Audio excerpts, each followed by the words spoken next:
Quran-ı Kərimin bütöv bir kitab halında İslamiyyətin gəldiyi ilk gündən endirilməməsinin səbəbini Allah bizə Furqan surəsinin 32-ci ayəsində belə izah edir. Bismillahirrahmanirrahim.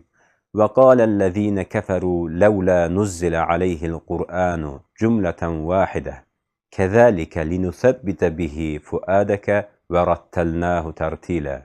Kafirlər dedilər, nə üçün Quran ona bir dəfəlik bütöv nazil olmadı?